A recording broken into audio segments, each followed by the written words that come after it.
Зорилгоор өдөрдүүлсэн амьдрал. Пастор Рик Уоррен. Зорилгоор өдөрдүүлсэн амьдрал намын 5 дугаар бүлгийг хүлээн авна. Амьдралыг Бурхны нүдээр харах вэ? Чиний амьдрал гэж юу вэ? Библи Яаков номын 4 дугаар бүлгийн 14 дугаар ишлэл.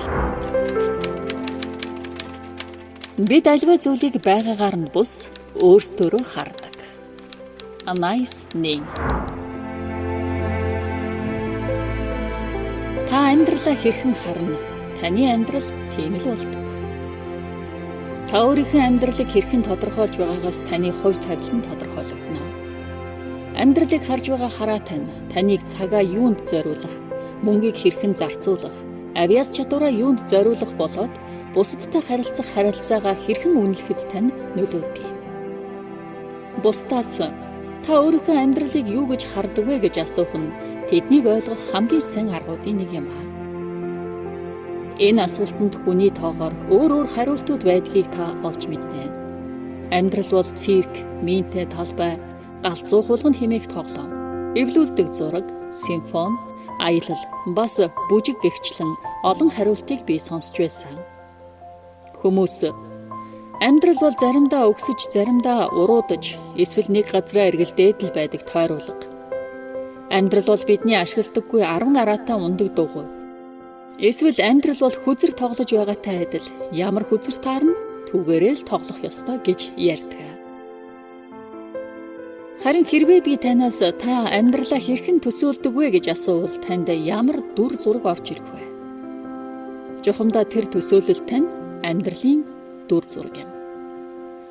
Тэрхүү дүр зураг нь таны ухамсартай, ухамсаргүйгээр амьдралыг хэрхэн харж буй хараа тань юм аа. Энэ нь таны амьдрал гэж юу болох, юуг амьдралаас хүсэн хүлээж болохыг тань өгүүлдэг. Хүмүүс олонтоо өөрсдийн амьдралыг харах төсөөллөө өмсөж байгаа хувцас, үнэт хийдэл, тансаг машин, хүсний засалт, машины бөөрийн наалт, шивээс зэргээрээч илэрхийлдэг. Амьдралыг төсөөлдөг энэ дүр зураг таны ухамсарлаж буйгаас ч хавьгүй илүүгээр амьдралд тань нөлөөлж байдаг. Энэ нь таны амьдралаас хүлээх хүлээлт, юуг хамгийн чухал гэж үзэх, таны хүмүүстэй харилцах харилцаанууд, таны зорилго болоод юуг хамгийн тэргүүнд тавихыг тань тодорхойлдог. Жишээлбэл, та амьдралыг 100 цэнгэн гэж төсөөлдөг бол амьдралын танд хамгийн чухал зүйл нь цагийг сайхан өнгөрүүлэх явдал байна гэсэн үг юм. Хэрвээ та амьдралыг уралдаан гэж төсөөлдөг бол та бүхнийг хурдан амжуулахыг л хичээж ихэнхдээ л яарч байна. Харин та амьдралыг марафон гэж төсөөлдөг бол таны хувьд тэсвэр төвчээр хамгийн үнэтэй санагдана. Хэрвээ та амьдралыг тулаан эсвэл тоглоом гэж хардаг бол танд ялалт байгуулах нь хамгийн чухал утга учиртай болно. Тэгвэл таны амьдралыг харах хараа тань юу вэ? Магадгүй та амьдралаа буруу алдаатай хараан дээр суйрлуулж байж болно. Амьдралд тань зориулсан Бурхны төлөвлөгөөг биелүүлэхийн тулд та энэ ертөнцөөс авсан амьдралыг үзэх үзлээ Библийн амьдралыг харах хараагаар солих ёстой болно. Библийн Ром номын 12 дугаар бүлгийн 2 дугаар ишлэлд энэ ертөнцийн стандартад өөрсдийгөө бүү нийцүүлэгдэв. Харин Бурхан зүрх сэтгэлийг тань дотроос тань өөрчлөхийг зөвшөөрч өөрсдийгөө цоо шин болгогдсон. Тэгвэл чи Бурхны хүслийг мэдэх чадвартай болно гэж бичсэн байна. Бурхны хүний амьдралыг харах 3 харааг Библи бидэнд хэлж өгдөг. За үүнд амьдрал бол сорилт. Амьдрал бол хариуцлага. Амьдрал бол түр хугацааны томилолт юм. За эдгээр нь зорилгоор өдөрдүүлсэн амьдралын гол суурь юм аа. Бид эхний 2 аргыг энэ бүлэгт судлан 3 дахь аргыг дараа нь дэлгэрүүлж судлана. Нэгдүгээрт энэ дэлхийн амьдрал бол сорилт юм. Библиэд бичигдсэн түүхүүдээс Бурхны үүднээс хүний амьдрал бол сорилт юм а гэдгийг харж болно. Бурхан хүмүүсийн зан чанар, итгэл дуулууртай байдал, хайр, шударга болон үнэнч байдлыг нь тасралтгүй шалгаж байдаг юм. Сорилт уруу татлага, тунгаан цэвэрлэх болон шалгах гэсэн үгнүүд Библиэд 200 гаруй удаа давтагддаг юм. Бурхан Авраамыг сорж, түүнийг өөрийнхөө Исаакийг өргөхийг хүссэн. Бас Бурхан Яаковыг сорж, Рахилийг эхнэрээ болгон авахын тулд илүү олон жил ажилласан. Харин Адам Евэ хоёр Эден цэцэрлэгдэх сорилтонд унж, Давид хаан ч мөн хэд хэдэн удаа Бурхны шалгалтанд унсан байдаг.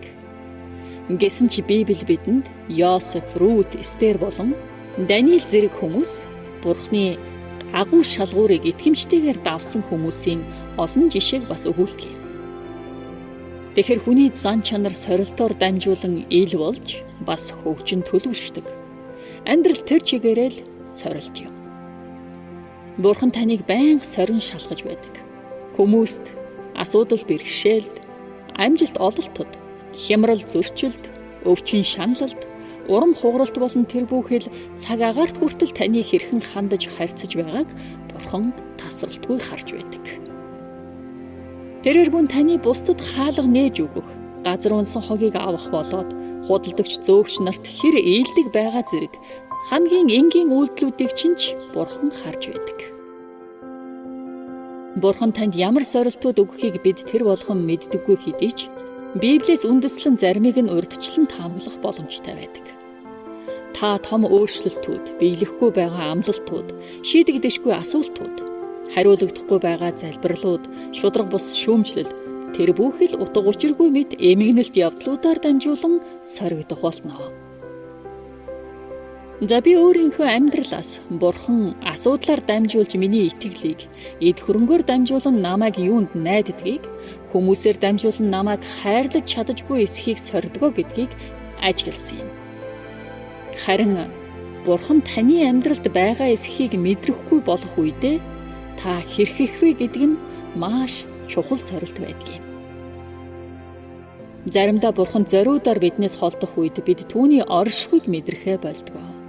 Хизекия хэмээх хаан яг ийм сорилтыг даван туулсан байдаг. Шаштрын дэд номын 32 дугаар бүлгийн 31-р ишлэлд Хизекиягийн яг үнэн зүрх сэтгэлийг мэдхийн тулд сорин Бурхан түүнээс холдсон гэж бичсэн байдаг. Тэгэхээр Хизекия хаан Бурхантай ойр харилцаатай байсан хэдий ч түүний амьдралыг хамгийн эгзэгтэй мөчид Бурхан түүний жинхэнэ зан чанар, сул талыг ил гаргаж, илүү хариуцлагатай зүйлд бэлтгэхийн тулд түүнийг сорж, ганцаарнг нь орхисон байдаг. Тийм ээ, амьдрал бол сорилт гэдгийг та ойлгох хаваас амьдралд тань жижиг, ач холбогдолгүй зүйл гэж нээгч үгүй гэдгийг ухаарах болно. Хамгийн өчүүхэн үйл явдалч таны зан чанарын төлөвшөлтөнд чухал үүрэгтэй гэсэн үг юм аа.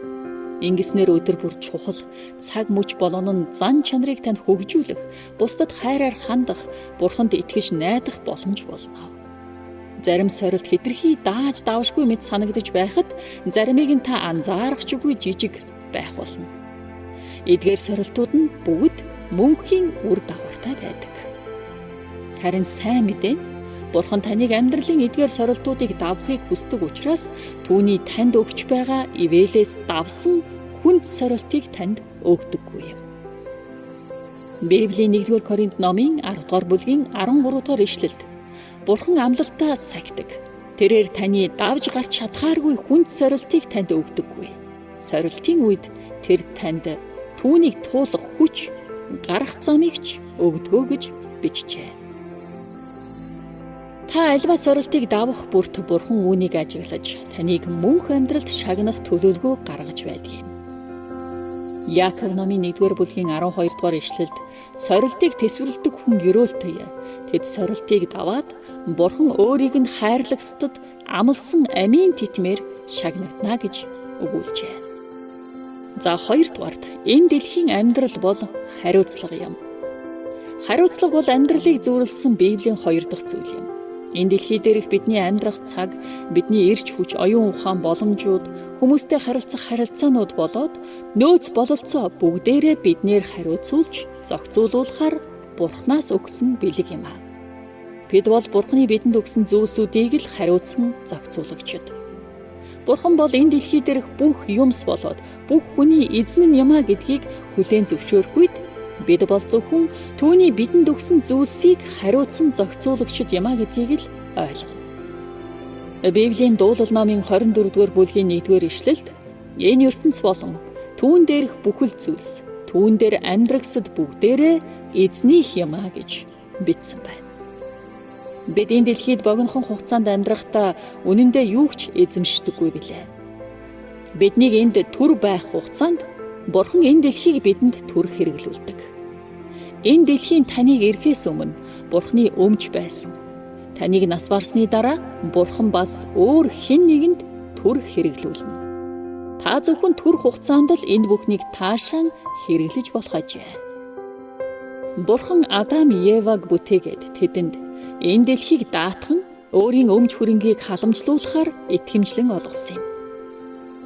Библийн Эхлэл номын 1-р бүлгийн 28 дугаар ишлэлд Бурхан тэднийг өрөөнд тэдэнд олон үр хүүхэдтэй болж та нарын үр удам дэлхийг дүүргэн бүгдийг захир.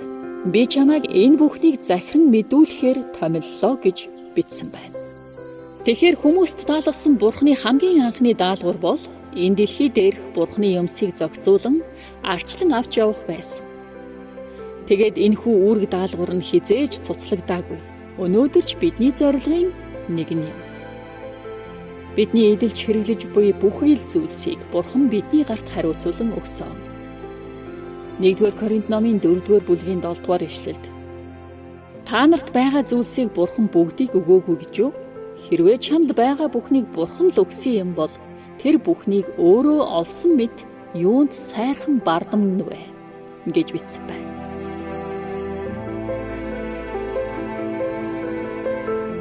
Олон жилийн өмнө нэгэн гэр бүлийн хос өөрсдийнх нь хавайн арлын далайн эрэг дээрх гайхалтай сайхан байшинд эхнэр бид хоёрыг амралтаа өнгөрүүлэхийг зөвшөөрсөн. Хэрвээ бид өөрсдөө төлсөн бол хизээч явж чадхааргүй амралт байсан. Гэвч бид үнэхээр баярлан цагийг маш сайхан өнгөрүүлсэн. Гэртээ байгаа юм шиг л байгаарай гэж тэд бидэнд хэлсэн юм. Бид ч гэртээ байгаа мэтэл айшилцгаасан л да. Тэгээ бид хоёр усан сандан сэлж хөргөвчөндөнд байсан хүнсийг нэгдэж бааны альчуур аяг тавыг нь хүртэл хэрэглэж тэрч бүхэл орон дээр нь өсөж тоглолцгоосон л доо. Гэвч тэдгээр бүх зүйл биднийх бишээ гэдгийг бид байнга санаж байсан учраас бүх зүйлд онцгой ариг гамтай хандсан. Бид тэр байшинг эзэмшилгүйгээр өөрийн мэд хэрэгэлсэн. Тэгвэл бидний өнөөгийн хандлага юу вэ? Хэрвээ энэ зүйл чинийх биш бол чи тэрэнд нэг их санаа тавих хэрэггүй гэсэн хандлагатай байдаг. Харин Христэд итгэгчид энэ нь Бурханы өмч учраас би чадах чинээгээрээ хамгийн сайнаар харж хандах ёстой гэсэн илүү өндөр стандартаар амьдардаг. Библийн 1-р Коринт номын 4-р бүлгийн 2-р ишлэлд үн цэнтэй зүйл хариуцсан хүн нь тэр бүхнийг хариуцахад дүйцхүйц итгэмжит гэдгээ харуулах ёстой гэж өгүүлжээ. Тийм ээ. Есүс амьдрал бол хариуцлага гэдгийг зааж, Бурханы өмнө хүлээсэн хариуцлагын тухай олон түүхүүдийг бидэнд өгүүлдэг. Тухайлбал холын аянд гарахдаа зарц нартаа хөрөнгөө даатхан үлдээж байгаа нэгэн бизнесмений түүх. Тэрээр буцаж ирээд зарц нэг бүрийн хэрхэн хариуцныг нь үнэлэн шагнадаг юм. Энэ тухай Матай номын 25 дугаар бүлгийн 21-р ишлэлд эзэн нь хэлэхдээ сайн байна, итгэмжид сайн зарц минь. Чи цөөн юмд итгэмжтэй байсан тул чамд ихийг хариуцуулъя. Ирж эзнийхээ баяр баясгалан хуваалц гэж өгүүлдэг. Тэгэхээр энэ дэлхий дээрх таны амьдралын төгсгөл болох үед Бурхан таныг өөрийнх нь танд итгэж өгсөн бүхнийг хэр сайн харж хандсныг тань үнэлж түүний дагуу шагнах болно. Тийм учраас таны хийж байгаа бүхэн тэрч бүхэл өдөр тутам хийдэг жижиг зүйлсд таньж мөнхийн үр дагавар байдаг байна. Хэрвээ та бүх зүйлийг Бурханы танд хариуцуулсан зүйлс хэмээн хандах юм бол тэрээр мөнх оршихуйд танд дараах 3 шагналыг амлаж байна. Нэгдүгээрт Бурхан таныг урамшуулна. Тэрээр сайн байна, сайн гүйцэтгэжээ гэж хэлэх болно. Тэгээд таныг дэвшүүлж мөнх амьдралд танд илүү үүрэг хариуцлагыг өгч би чамд олон зүйлийг хариуцууллаа гэж хэлнэ. Дараа нь энэ бүгдийг тэмдэглэн баярлаж эзнийхээ баяр баясгалан хуваалц гэж хэлэх болно.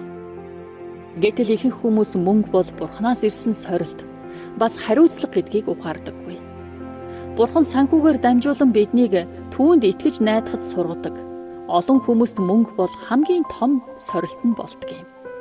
Мөнгийг хэрхэн зарцуулж байгаагаар маань бидний хэр зэрэг итгэмжтэй вэ гэдгийг Бурхан хардаг. Библийн Лук номын 16 дугаар бүлгийн 11-р ишлэлд "Хэрв та нар энэ ертөнцийн эд баялагт итгэмжтэй байгаагүй бол хэн та нарт мөнхийн жинхэнэ баялагийг даатгах вүлээ" гэж бичжээ. Тийм ээ, энэ бол маш чухал үнэн. Мөнгийг би хэрхэн зарцуулж байгаа нь сүнсний мань амьдралын чанартай шууд хамааралтай хэмээн Бурхан дээрх ишлэлд өгүүлсэн байна. Миний мөнгийг буюу дэлхийн эд баялаг хөрөнгийг хэрхэн юунд хэрэглэж зарцуулж байгаагаас Бурхан намайг сүнсний ивэлэр хэр зэрэг өрөөх нь хамаардаг байна. Тиймээс би танаас асууя. Мөнгөтэй хэрхэн харьцаж байгаагаас тань болоод Бурхан таны амьдралд илүү ихийг хийх боломж хаагдаж байгаа юм биш үү? Танд сүнслэг баялагийг даатгаж болох уу? Харин Есүс хэлэхдээ Лук номын 12 дугаар бүлгийн 48-д "Хинд их нь өгөгдсөн байна, түүнээс ихийг шаардна. Хинд их даалгагдсан байна, төдий хэмжээгээр түүнээс нэхэгднэ" гэжээ. Амьдрал бол сорилт бас хариуцлага. Бурхан танд хэдий ч ихийг өгнө, танаас төдий ч хариуцлагатай байхыг л хүлээнэ. Зорилгоор өдөрдүүлсэн амьдрал номын 5 дугаар бүлгээс амьдралынхаа утга учир, зорилгын тухай тунгаан бодгоно. Амьдрал бол сорилт ба хариуцлага юм. Таны санах ёстой ишлэл бол Лук номын 16 дугаар бүлгийн 10. "Чи бага юмд итгэмжтэй биш аваас том юмд ч итгэмжгүй байна." Харин өөртөө тавих асуулт бол Бурханаас ирсэн сорилт байсан гэдгийг сая ухаарсан ямар зүйл миний амьдралд саяхан тохиолдсон бilé? Бурханы надад даалгасан хамгийн чухал зүйл юу вэ?